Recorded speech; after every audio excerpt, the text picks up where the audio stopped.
Good morning, everybody. At midnight last night, for the first time in 17 years, the Republicans in Congress chose to shut down the federal government.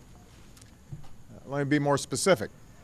One faction of one party in one house of Congress, in one branch of government, shut down major parts of the government, all because they didn't like one law. This Republican shutdown did not have to happen, but I want every American to understand why it did happen. Republicans in the House of Representatives refused to fund the government unless we defunded or dismantled the Affordable Care Act. They've shut down the government over an ideological crusade to deny affordable health insurance to millions of Americans.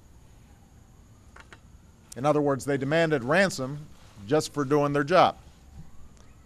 And many representatives, including an increasing number of Republicans, have made it clear that had they been allowed by Speaker Boehner to take a simple up or down vote on keeping the government open, with no partisan strings attached, enough votes from both parties would have kept the American people's government open and operating. Now, we may not know the full impact of this Republican shutdown for some time. It will depend on how long it lasts. But we do know a couple of things. We know that the last time Republicans shut down the government in 1996, it hurt our economy. And unlike 1996, our economy is still recovering from the worst recession in generations. We know that certain services and benefits that America's seniors and veterans and business owners depend on must be put on hold. Certain offices, along with every national park and monument, must be closed. And while last night I signed legislation to make sure our 1.4 million active duty military are paid through the shutdown, hundreds of thousands of civilian workers, many still on the job, many forced to stay home, aren't being paid, even if they have families to support and local businesses that rely on them.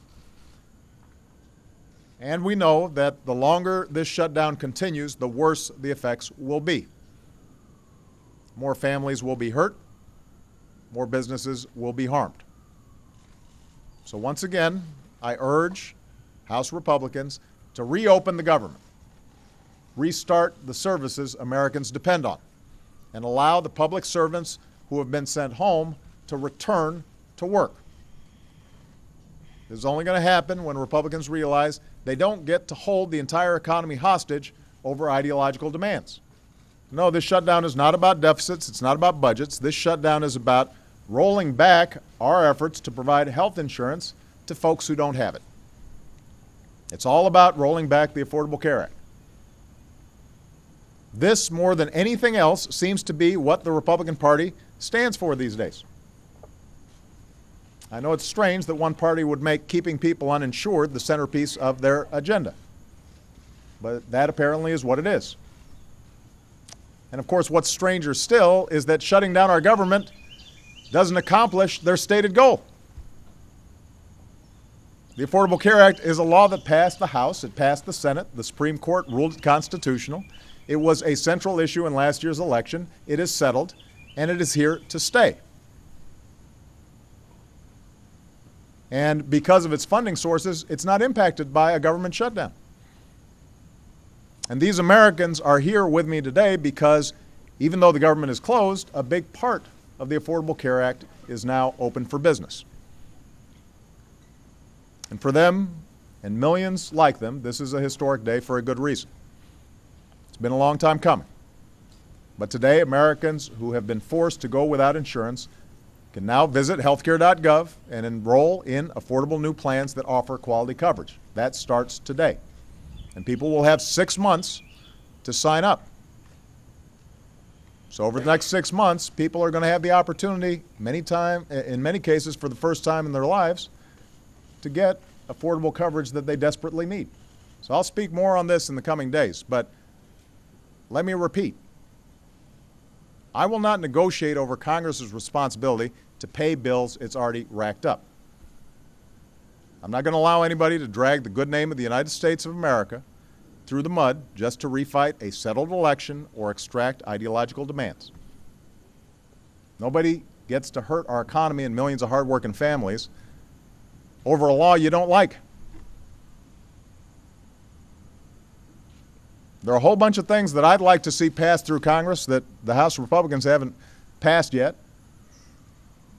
And I'm not out there saying, well, I'm going to let America default unless Congress does something that they don't want to do. That's not how adults operate. Certainly that's not how our government should operate. And that's true whether there's a Democrat in this office or a Republican in this office. Doesn't matter whether it's a Democratic House of Representatives or a Republican-controlled House of Representatives. There's certain rules that everybody abides by because we don't want to hurt other people just because we have a political disagreement. So my basic message to Congress is this: pass a budget, end the government shutdown. Pay your bills. Prevent an economic shutdown. Don't wait. Don't delay. Don't put our economy or our people through this any longer. I'm more than happy to work with them on all kinds of issues. I want to get back to work on the things that the American people sent us here to work on: creating new jobs, new growth, new security for our middle class. We're better than this. Certainly the American people are a lot better than this. And I believe that what we've accomplished for Amanda and Nancy and Trinace and tens of millions of their fellow citizens on this day proves that even when the odds are long and the obstacles are many, we are and always will be a country that can do great things together.